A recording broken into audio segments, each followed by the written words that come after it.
오늘부터 본격적으로 열왕기서를 함께 읽어 가겠습니다. 열왕기 하 끝까지 한 번에 그냥 쭉 가기는 어렵고요. 일단 적어도 몇 달은 이 책을 같이 보려고 합니다. 먼저 사랑하는 성도 여러분께 참고하실 사항 몇 가지를 말씀드립니다. 여러분도 잘 아시다시피 제가 선호하는 설교 스타일은 1절을 낭독하고 1절을 설명하고 2절을 낭독하고 2절을 설명하고 이런 방식이잖아요. 근데 아쉽게도 그런 방식이 이 열왕기와는 좀 안 맞는 것 같습니다. 오늘 1장이 한 이야기인데 무지하게 길잖아요. 다음 시간에는 아마 2장 전체를 다루게 될 것 같은데 여러분 2장을 한번 보세요. 얼마나 긴지. 그래서 기존의 방식대로 하기는 좀 어려울 것 같습니다. 그래서 이렇게 본문이 길 때는 구절구절 다 읽고 설명하지는 않을 거고요. 여러분께서 그 내용을 이야기니까 대강은 아신다고 간주를 하고 진행을 하겠습니다. 그래서 여러분께 특별히 부탁을 드립니다. 주중에든 아니면 주일 아침에든 이 다루어질 열왕기 본문을 몇 번 정도 읽어 오시면 참 좋겠습니다. 예배당에 오시면서 뭐 MP3를 성경 MP3를 듣는 것도 한 가지 방법이 될 것 같습니다. 하여간 어떻게 해서든지 그 이 스토리를 최대한 친숙하게 아시는 상태에서 설교를 들으실 수 있으면 좋겠습니다. 사실 뭐 이 열왕기뿐만 아니라요. 우리가 요즘 함께 배우는 마가복음이든 뭐 베드로 전서이든 뭐든지 간에 그 예배 전에 그 당일 본문을 5분이나 10분이라도 예습을 좀 해 오시면 굉장히 좋은 습관이라고 저는 생각합니다. 훨씬 더 설교가 귀에 잘 들어올 겁니다. 그리고 혹시 여유가 되시는 분은 김홍전 박사님의 이 열왕기 강의 그 책을 따라 읽으셔도 좋고요. 혹은 스터디 바이블 같은 것을 참고하시면서 따라오셔도 유익할 듯합니다. 그리고 여러분 이 열왕기는 이야기이잖아요. 뭐 서신서, 예언서 이런 건 좀 복잡하다, 어렵다 이렇게 뭐 느낄 수도 있겠지만 이건 재밌는 이야기란 말입니다.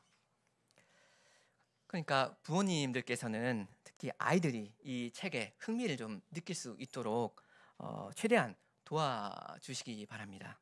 수단과 방법을 가리지 마시고요. 우리 아이들이 하나님의 말씀을 재밌게 듣고 이해할 수 있도록 내가 부모로서 할 수 있는 일이 뭘까 이런 걸 진짜 고민하시기 바랍니다. 아이디어를 계속 이렇게 내보시고 이 방법 저 방법 계속 시도를 하고 그러시면 좋겠습니다. 오늘은 1장인데요. 먼저 우리 1장 1절을 같이 한번 읽으면 좋겠습니다. 1장 1절. 다윗 왕이 나이 많아 늙으니 이불을 덮어도 따뜻하지 아니한지라. 이 1장은 다윗 왕이 죽기 직전의 일입니다. 나이가 아마 70 정도 되었을 겁니다. 몸이 약해서 이불을 덮고 누워 있는데 그래도 추워서 덜덜 떨고 있습니다. 한때는 그렇게 용맹했던 이 믿음의 장군이 이제는 늙어서 아무 힘없이 죽음만 기다리고 있습니다. 여러분, 왕이 죽을 날이 얼마 안 남아 있으면 어떤 일을 해야 합니까? 자기 후계자를 지명해야 되죠. 이 사람이 다음 왕이다. 이렇게 찜해줘야 합니다. 근데 어찌된 일인지 이 사람 다윗은 그냥 누워만 있습니다. 그 다음 단락이 5절부터 10절인데요. 우리 5절만 같이 읽겠습니다. 5절. 때에 학깃의 아들 아도니아가 스스로 높여서 이르기를 내가 왕이 되리라 하고 자기를 위하여 병거와 기병과 전대 50인을 예비하니.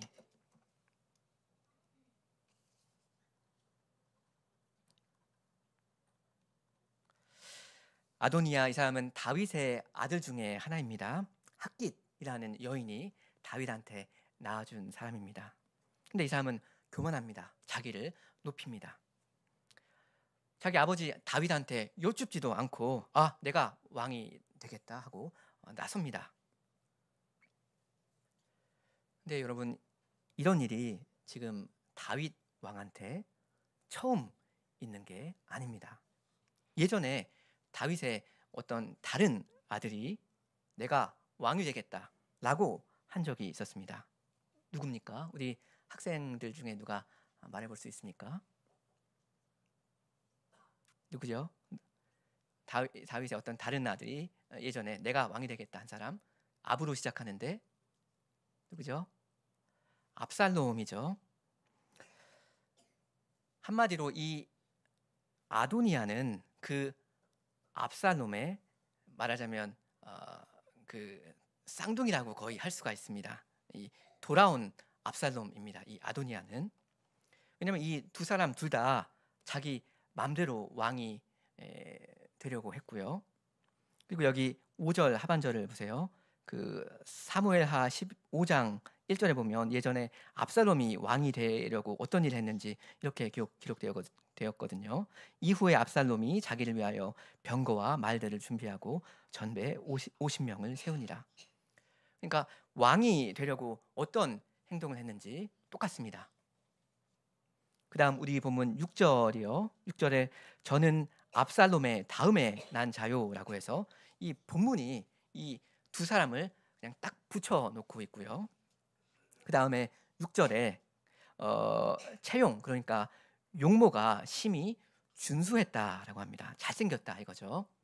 근데 압살롬도 아주 미남이었잖아요. 그 다음 6절에 그 부친이 그러니까 다윗이 내가 어찌하여 그리하였느냐 하는 말로 한 번도 저를 그러니까 아도니아를 섭섭하게 한 일이 없었더라 하는데 다윗이 아도니아를 섭섭하게 한 적이 없었다라는 말은 다윗이 자기 아들을 꾸짖은 적이 없었다 그런 뜻입니다. 근데 압살롬도 그랬거든요. 이 사람이 아무리 날뛰어도 아버지 그 다윗이 뭐 전혀 터치를 안 했습니다. 그러니까 이 압살롬이 아도니아가 이 압살롬과 굉장히 비슷한 사람이다. 그러니까 돌아온 압살롬이다라는 거고요. 그러니까 이 오늘 본문을 잘 이해하려면 압살롬을 염두에 두고 읽어야 한다는 뜻이겠습니다. 여기 그 말하자면 이 다윗이 자기 두 아들을 그냥 오냐오냐 했다 그런 이야기가 나오는데 약간 여담이긴 하지만 어린 자녀들을 두신 부모님들께서는 이 이야기에서 경고를 받으시면 좋겠습니다. 여러분의 아이들이 잘못을 하면 꾸짖으셔야 합니다. 마냥 오냐오냐 하시면 안 됩니다. 자기 자녀가 죄를 짓는데도 이쁘다 이쁘다 하시면 그건 자기 자녀를 멸망의 길로 인도하시는 겁니다. 죄는 심각하게 다루어야 합니다. 당연히 부모가 평소에는 자식에게 따뜻한 사랑을 베풀어야 하죠. 그리고 은혜의 복음을 사죄의 복음을 늘 전해야 합니다. 근데 그것만 가지고는 안 됩니다. 왜냐하면 이 아이는 죄인이거든요. 부모가 좋은 말로 타이르고 경고를 하는데도 계속 듣지 않으면 이 아이의 마음속에 두려움을 심어줘야 합니다. 특히 유치원 때 그리고 초등학교 때는 매를 때때로 드셔야 합니다. 하나님의 말씀이 그걸 명시적으로 명합니다. 체벌을 단지 허락하는 게 아니고요. 체벌을 명령합니다. 잠언 23장 13절 14절에 아이를 훈계하지 아니하지 말라. 채찍으로 그를 때릴지라도 죽지 아니하리라. 그를 채찍으로 때리면 그 영혼을 음부에서 구원하리라 하였습니다. 부모가 매를 들어야 그 아이의 영혼을 음부에서 구원하겠습니다. 이건 무슨 야만적인 아동학대가 아니죠. 죄가 얼마나 끔찍하고 무서운 세력인가 그걸 부모가 알기에 내 자식 안에 있는 그 죄를 정색을 하고 다루는 것입니다. 자녀를 미워하신다면 계속 끝없이 오냐오냐 하시면 됩니다. 근데 만약 그 자식을 진정 사랑하신다면 혼나야 할 때 혼내셔야 합니다.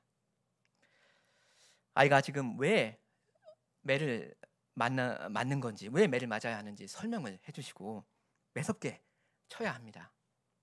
아, 내가 악을 선택하면 이렇게 아픈 거구나. 앞으로는 절대 나쁜 짓 하면 안 되겠다. 이런 생각이 들도록 만드셔야 합니다. 자기 부모한테 이쁨만 받으면서 그렇게 자라난 이 압살롬 그리고 아도니아가 이 사람의 최후가 어땠는지 여러분 잘 아실 겁니다. 다윗이 자기의 아들 압살롬을 잃고 나서 어떻게 오열했는지 그 사무엘하 18장 33절에 이렇게 기록되어 있습니다. 내 아들 압살롬아, 내 아들 압살롬아, 내가 너를 대신하여 죽었다면 압살롬 내 아들아 하였더라. 이렇게 되면 안 됩니다. 다시 본문 이야기로 돌아옵니다. 이 아도니아는 이 말하자면 부활한 압살롬이라고 말씀드렸고요. 이 아도니아가 요압처럼 유력한 사람들 몇 명과 모의를 하고 자기를 왕으로 선포합니다. 그 다음에 11절부터 14절에 보면 나단 선지자가 아도니아의 음모에 대응을 하죠. 솔로몬의 어머니 바세바한테 찾아가서 작전을 짭니다. 아도니아를 막아달라고 다윗 왕을 설득해야 하니까요. 그 다음은 15절부터 21절입니다. 이 여왕 바세바가 자기 남편 다윗 왕한테 가서 애원을 합니다. 당신 다윗이 가만히 보고만 있으면 나 바세바나 우리 아들 솔로몬은 죽은 거나 다름없다 합니다. 왜냐하면 다윗 왕이 죽고 나면 이 아도니아가 라이벌을 다 제거할 거니까요. 그 다음에 22절부터 27절에서는 나단 선지자가 들어와서 바세바의 말을 뒷받침합니다. 아니 지금 사람들이 아도니아 왕 만세라고 부르고 있는데 이거 당신 다윗 왕이 허락하신 거 맞습니까? 그건 아니지 않습니까? 합니다. 나단이 보기에 얼마나 답답하겠어요. 이렇게 상황이 심각한데 정작 이 해결의 그 열쇠를 쥐고 있는 이 다윗 왕 본인은 그냥 마냥 누워만 있으니까요. 여기까지만 설명드리고 오늘의 핵심 질문을 가지고 함께 생각해 보겠습니다. 질문은 왜 다윗 왕이 자기의 아들 솔로몬을 자기의 후계자로 여태껏 세우지 않았는가 하는 것입니다. 다른 아들이 아니라 이 아들 솔로몬을 자기의 다음으로 이스라엘의 왕 되게 하겠다는 거, 그걸 다윗이 이미 맹세했었거든요. 바세바한테. 근데 다윗이 이렇게 늙을 때까지 왜 아무런 행동도 하지 않았는가? 왜 그 맹세에 대해서 아무런 조치도 취하지 않고 이렇게 그냥 앉아만 있는가 하는 것입니다.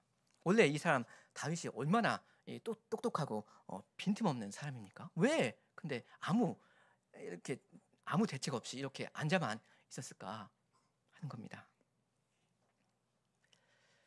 여러분은 생각나시는 게 있습니까? 아, 다윗이 늙어서 치매에 걸려버린 거다. 정신이 둔하게 되어서 해야 할 일을 깜빡 잊어버린 거다. 혹시 이렇게 생각하십니까? 아니면 솔로몬을 왕으로 세우고 싶기는 한데 그 방법을 몰라서 못한 거다. 이렇게 생각하십니까? 그건 절대 아닙니다. 다윗 왕은 지금 이 몸이 불편한 거지 정신은 멀쩡합니다. 아까 우리가 28절부터 본 거 다윗이 거기서 다윗이 쭉 하는 말을 보면 그건 분명합니다. 아주 정확하게 자기 할 말을 하지 않습니까? 그리고 33절부터 쭉 이 사람을 불러라 해놓고서 33절부터 왕이 저희에게 이르되 너희는 너희 주의 신복들을 데리고 어떻게 해라. 그 다음에 어떻게 해라. 어떻게 해라. 이렇게 어떤 절차를 통해서 솔로몬을 왕으로 세우는 건지 다윗은 정확하게 알고 있었습니다. 그죠? 실제로도 1장 나머지 내용을 보면 다윗이 이 계획한 거 이렇게 해라 하는 그거 그대로 하니까 아무 문제 없이 그게 성공을 한단 말입니다. 솔로몬이 왕으로 세워진단 말입니다. 그러니까 다윗은 지금 무슨 치매에 걸리거나 판단력이 흐려져 있는 사람 전혀 아닙니다. 그러니까 여러분, 다윗 왕이 자기 아들 솔로몬을 여태껏 자기 죽음이 코앞에 닥쳐올 때까지 왕으로 세우지 않고 있는데요. 이건 못하고 있는 게 아니라 안 하고 있는 겁니다. 마음먹고 하려면 언제든지 당장이라도 할 수 있는 건데 어떤 이유에선지 안 하고 있는 것입니다. 그 이유가 무엇입니까? 이 열왕기상은 이 사무엘하에서 내용이 바로 이어지는 책이잖아요.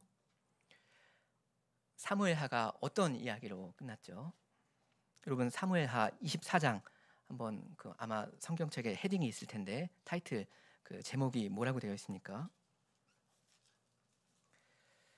제 성경은 사무엘하 24장이 타이틀이 인구조사입니다. 다윗이 인구조사를 명하는 엄청난 죄를 저지른 것입니다. 한때는 그렇게도 겸손했던 다윗이 하나님만 의지했던 이 사람이 교만해져 버린 겁니다. 말년에. 요즘 우리 이스라엘이 얼마나 잘 나가냐 뭐 이런 거고요. 하나님을 의지하는 대신에 사람의 숫자를 의지하게 된 겁니다. 그래서 인구 조사를 명하는 엄청난 죄거든요. 하나님 보시기에 이 죄를 범했고요.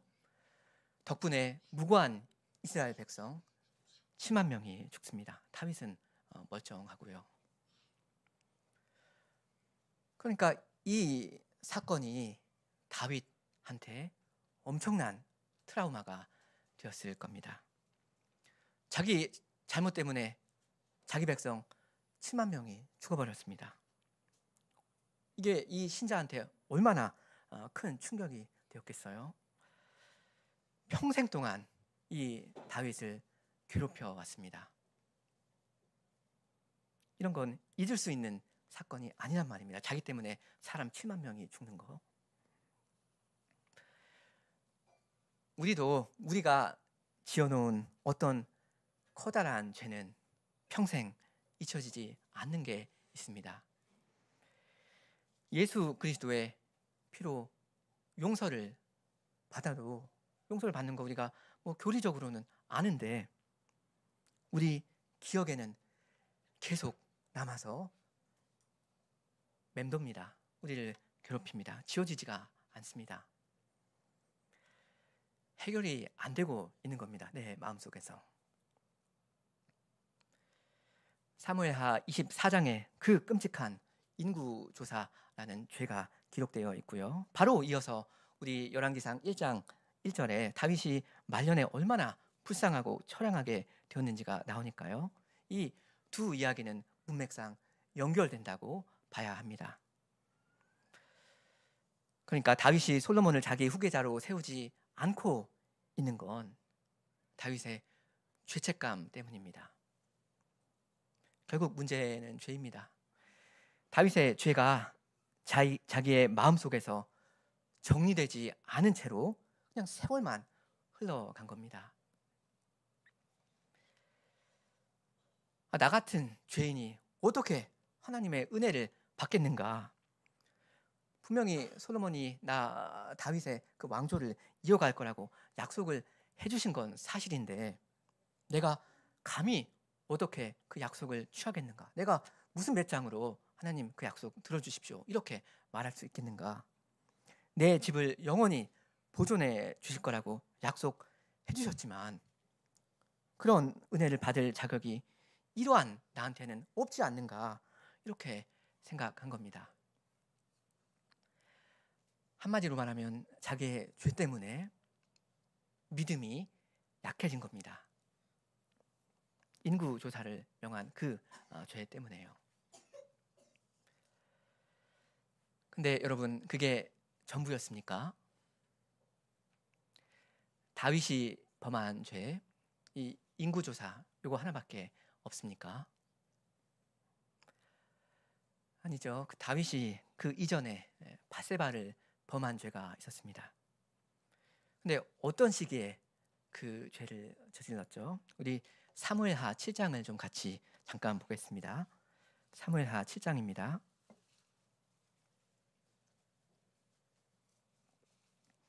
사무엘하 7장은 굉장히 중요한 장인데요. 하나님께로부터 다윗이 그 다윗 언약, 그 좋은 언약, 그 은혜로운 영원한 언약을 약속받은 그 장입니다. 그러고 나서 다윗이 그 죄를 저지른 겁니다. 사무엘하 7장 12절에서 주님이 약속해 주시죠. 내 소환이 차서 내 조상들과 함께 잘 때 내가 내 몸에서 날 자식을, 솔로몬이 이야기하는 겁니다. 솔로몬을 내 뒤에 세워 그 나라를 경고케 하리라 하셨습니다. 솔로몬을 너 다윗의 후계자로 내가 세워주겠다. 그 나라 내가 영원히 견고하게 해주겠다. 이렇게 분명히 약속해 주셨습니다. 너무나 황송하게도 이런 꿈같은 선물을 이 다윗한테 주신 겁니다. 여기 7장에서요. 이러한 은혜 다윗이 어떻게 보답합니까? 한두 페이지만 넘겨보시면 사무엘하 11장이 나옵니다. 여기 11장에서 다윗은 자기의 그 정욕을 채우려고 유부녀 바세바를 데려다가 범합니다. 그리고 그 남편을 죽입니다. 이때 누구를 통해서 우리아를 죽입니까? 그 장군 이름이 뭐였죠? 요압이죠. 요압을 통해서 우리아를 죽이고 나서 그 다음에 바세바를 취합니다. 자기 아내로. 근데 다윗은 회개하지 않고 그냥 있었잖아요. 이때 다윗의 죄를 지적한 사람이 있는데 여러분 누구입니까? 누구죠? 누가 그 죄를 지적했죠? 네? 나단이죠. 나단 선지자입니다. 12장에 보면 바로 당신이 그 죄인입니다. 이렇게 나단이 지적을 했습니다. 그때 다윗이 어떻게 했습니까? 회개했습니다. 진심으로 회개했습니다. 참된 회개 맞습니다. 이 죄에 대해서 다윗이 그 위대한 시편 51편 그 참회의 시를 짓잖아요. 다윗이 정말 뼈저리게 자기의 그 죄의 깊이를 깨닫고 진정으로 뉘우칩니다. 그렇죠? 여기 대해서는 아무런 의심할 바가 없습니다. 그리고 그 다음이 사무엘하 12장 24절 25절입니다. 다윗이 정말로 자기를 하나님 앞에 낮추고 회개한 다음에 있었던 일인데 우리 같이 한번 읽어보겠습니다. 사무엘하 12장 24, 25절입니다. 다윗이 그 처 바세바를 위로하고 저에게 들어가 동침하였더니 저가 아들 낳음에 그 이름을 솔로몬이라 하니라. 여호와께서 그를 사랑하사 선지자 나단을 보내사 그 이름을 여디디아라 하시니 이는 여호와께서 사랑하심을 인함이더라. 여러분 여기 24절 맨 앞에 다윗의 처가 바세바이다 하는데 이게 사실이지만요. 여러분 원래 바세바가 다윗의 아내였습니까? 원래 이 바세바는 다윗의 아내가 절대 되지 말았어야 할 사람이었습니다. 다른 남자의 아내였습니다. 다윗의 아내가 지금 이 사람 바세바라는 사실은 다른 게 아니라 다윗의 죄의 결과입니다. 이건 바세바뿐만 아니라 솔로몬도 마찬가지입니다. 솔로몬은 여러분 원래는 존재하지 말아야 했을 그런 아이입니다. 왜냐하면 이 다윗과 바세바의 이 관계는 애초에 절대 없어야 할 그런 일이었으니까요. 그러니까 이 솔로몬이라는 이 아기의 존재도 사실 다윗의 죄의 결과입니다. 그건 분명합니다. 근데 여호와께서 이 아이 솔로몬을 사랑하셨습니다. 다윗의 죄의 결과라고 말할 수밖에 없는 이 솔로몬을 여호와께서 사랑하셨습니다. 그걸 여기서 두 번 강조해서 이야기하잖아요. 여호와께서 솔로몬을 사랑하신다. 이게 무슨 뜻이겠습니까? 일단 다윗을 용서하신다는 뜻입니다. 다윗이 참으로 주 앞에서 그 눈물로 회개하는 걸 주께서 보시고 그 죄를 완전히 사하여 주신 겁니다. 그리고 사실 이 솔로몬은 그냥 일반적인 아기가 아니잖아요. 다윗 언약의 후계자입니다. 그러니까 이 솔로몬을 사랑하신다 하는 그 말씀에는 여호와께서 이 솔로몬을 통해서 그 다윗 언약을 틀림없이 계속해서 이루어 주시겠다는 그러한 뜻도 담겨 있습니다.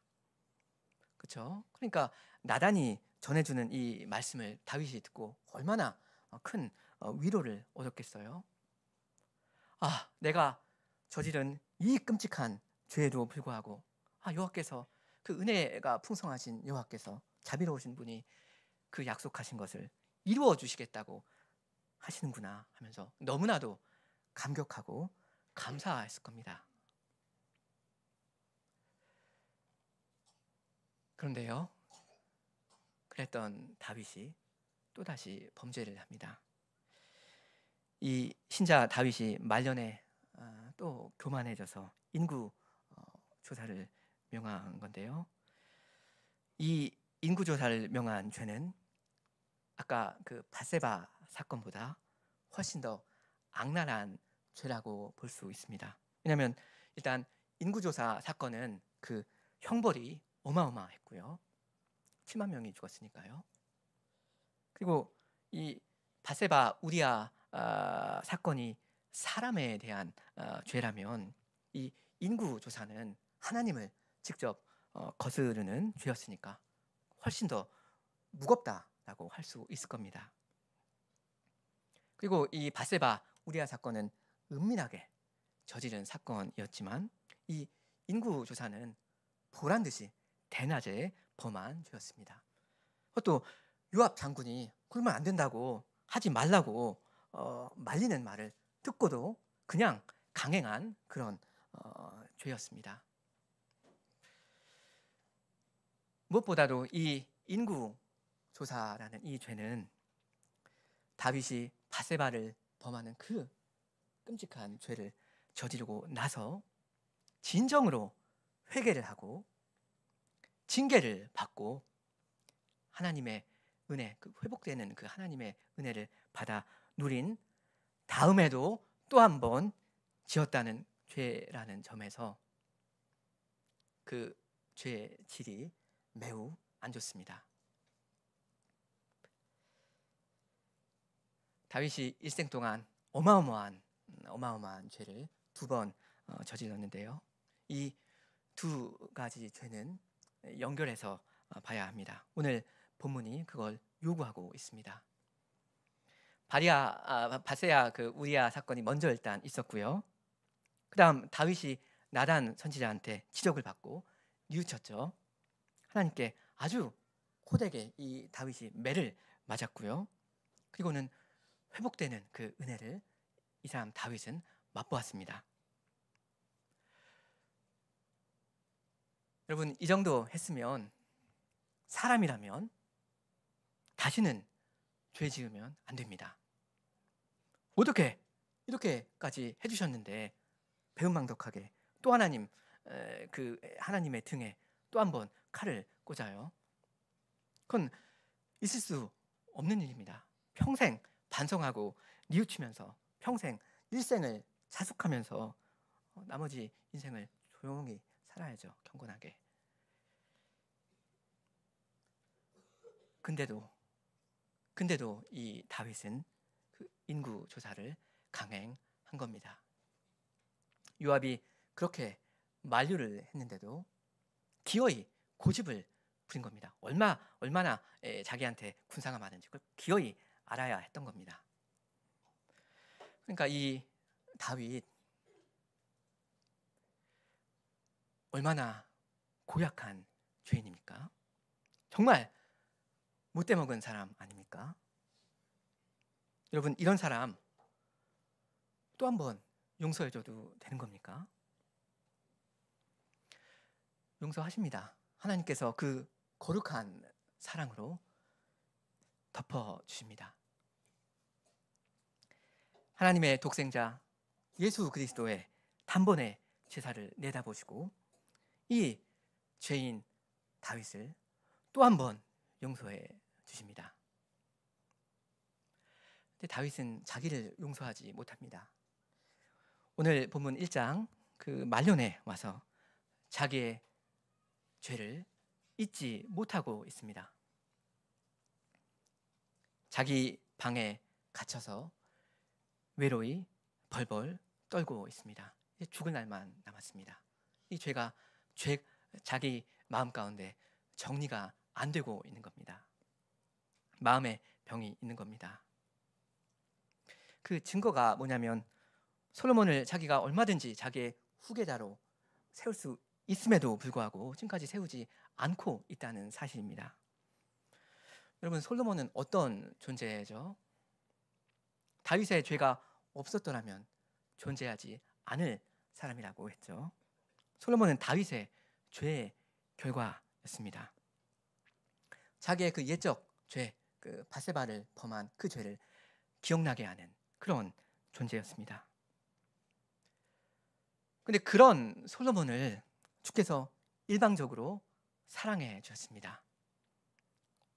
이 솔로몬을 통해서, 바로 이 솔로몬을 통해서 그 은혜 언약을 갱신해 주실 뜻을 아까 보이셨잖아요. 이 솔로몬을 사랑한다 하시고요.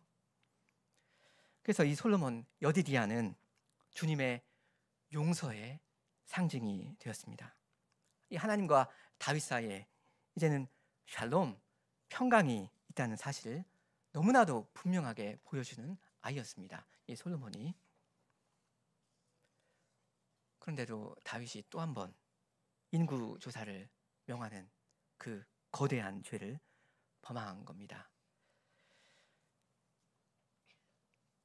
그렇게 되었으니 자기의 죄를 모르지 않는 이 다윗이 이제 이 자기 아들 솔로몬을 볼 때마다 무슨 생각이 들었겠습니까? 아, 내가 주님의 그 한없는 용서와 사랑을 배신했구나. 이랬을 겁니다.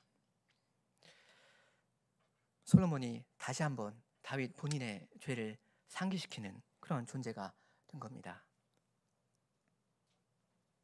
이렇게 되었으니 사람 다윗 무슨 배짱으로 이런 아들을 자기의 후계자로, 그것도 그 은혜 언약의 당사자로 세운단 말입니까?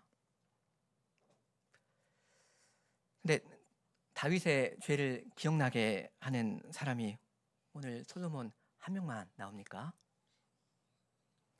이 솔로몬을 후계자로 세워달라고 다윗한테 요청한 사람이 누구였습니까? 밧세바와 나단이죠. 다른 사람도 아니고 하필이면 밧세바와 나단입니다. 다윗의 아내 밧세바는 원래 자기의 아내가 지금 되면 안 될 사람이고요. 나단은 애초에 그 간음죄를 지적한 사람입니다. 근데 이 세상에 다른 사람도 아니고 바로 이 두 사람이 바로 그 솔로몬의 이름을 언급합니다. 솔로몬을 지명해달라, 솔로몬을 지명해달라 합니다.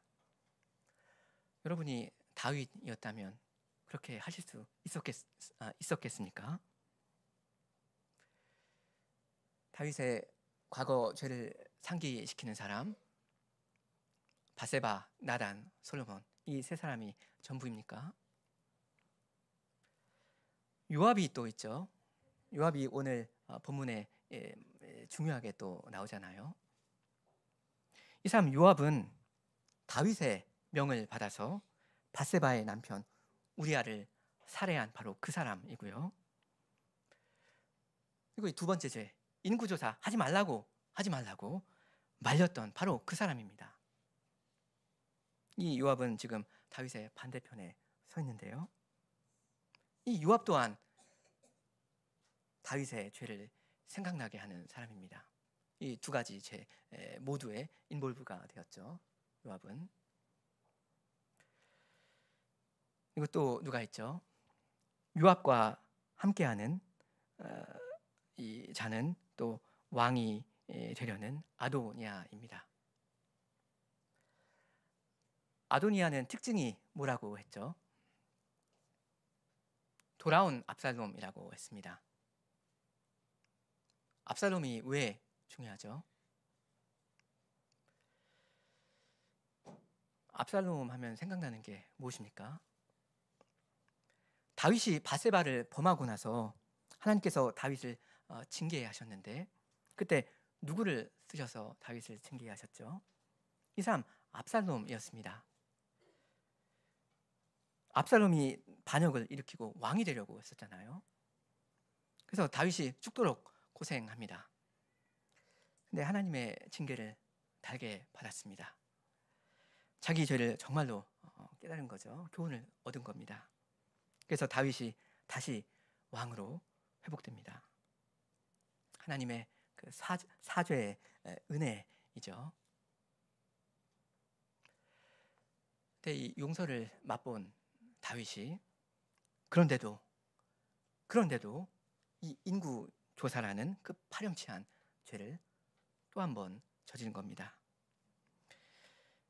이 죄 때문에 다윗은 마음에 평안이 없이 이 말년까지 괴로워하고 있는데 이제 압살롬이 옛적의 그 첫째 죄 때문에 일어난 이 압살롬이 이제 말하자면 이 아도니아로 다시 부활한 겁니다. 이 둘째 죄에 대해서 나에게 책임을 묻는 건가? 그런 생각이 들었겠죠. 아도니아가 이렇게 예전에 압살롬처럼 똑같이 일어났다는 그 소식을 다윗이 듣고 나서 무슨 생각을 했겠습니까? 데자뷰라고 하죠. 데자부. 아, 그 악몽이 또 한 번 시작되는구나.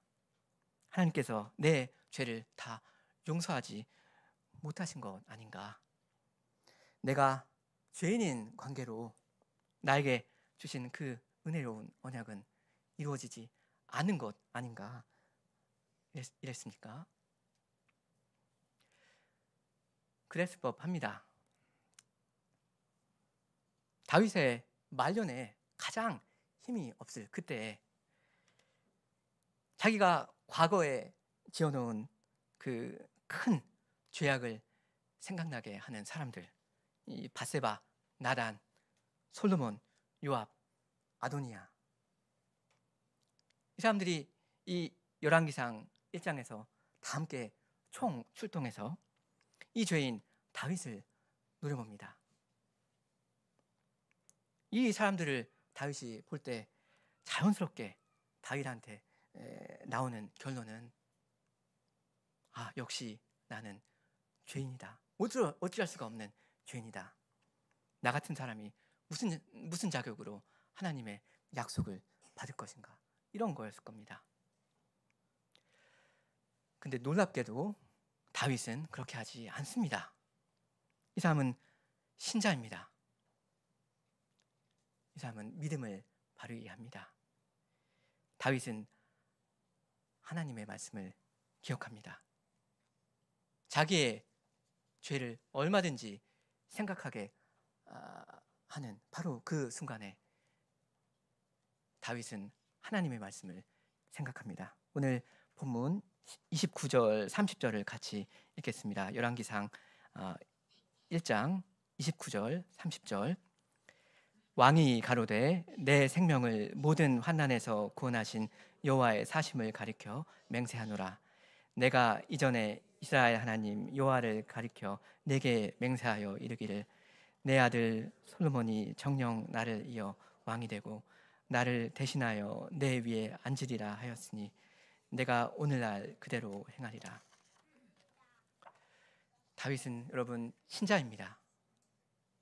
여호와께서 여전히 자기의 편에 있다는 사실을, 그 사실을 도저히 믿을 수 없는 그 순간에 이 사람은 믿습니다. 여러분, 이게 믿음입니다. 믿음은 주님의 말씀에서 답을 찾는 겁니다. 주님을 바라보는 겁니다. 자기를 바라보면, 자기 죄를 마냥 생각하고 앉아있으면, 누워있으면 절대 답은 안 나오거든요. 여러분 자신을 한번 들여다보세요. 그리고 지금까지 여러분이 그 쌓아놓은 그 부끄러운 죄, 그 은밀한 죄를 여러분 생각해 보세요. 반복되는 죄, 회개하고도 또 짓는 그 죄, 그 배은망덕한 그 죄, 그 파렴치한 그 죄, 그 많은 죄를 용서가 됩니까? 여러분 본인은 여러분 자신을 용서하실 수가 있습니까? 여러분 자신한테 무슨 답이 나옵니까?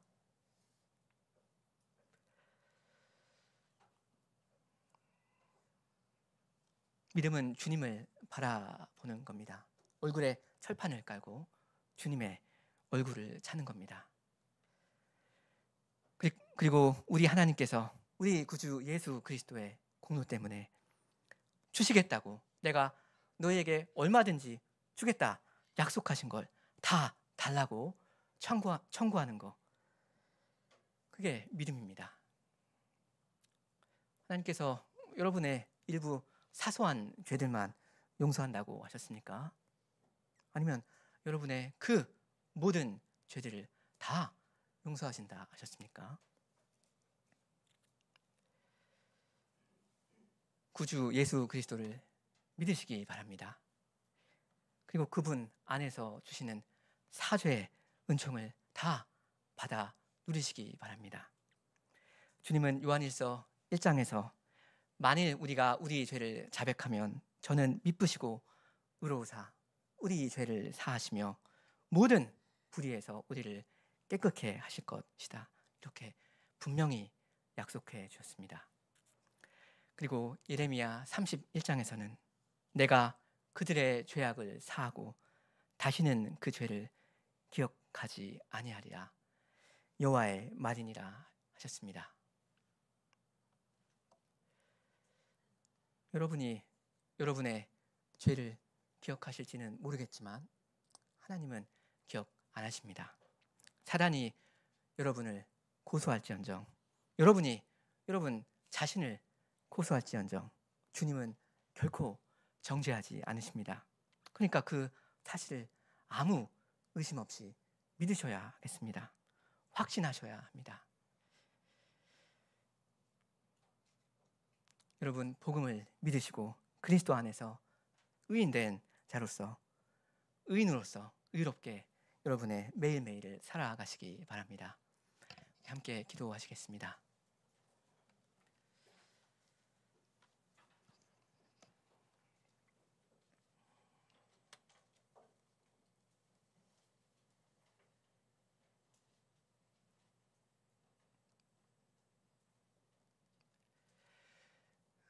사랑이 많으신 하나님 우리 아버지, 저희가 하나님의 면전에서 쌓아놓은 그 많고 많은 죄들을 생각할 때 저희가 저희 자신을 결코 용서할 수가 없사오며 오직 절망 가운데 어찌할 수 없는 그러한 처지 가운데 주저앉아 있을 뿐이온데 오히려 주님께서 저희를 용서하시옵니다. 저희의 모든 부끄러운 죄를 다 용서하시옵니다. 또한 저희에게 더 많은 죄를 더 많은 은혜를 베푸시겠다 하시옵니다. 주님, 저희에게 예수님을 믿는 그 믿음을 더욱 주시고 그리스도 안에서 주어지는 그 사죄의 은총을 확신하는 믿음을 주시기를 원하옵니다. 그러므로 저희가 저희의 과거에 그 지어놓은 그 죄에 얽매이지 않고 새롭게 출발을 하며 전심으로 즐거이 힘있게 주님을 저희의 주님으로 섬기면서 나아갈 수 있도록 하여 주시옵소서. 예수님의 이름으로 기도합니다. 아멘.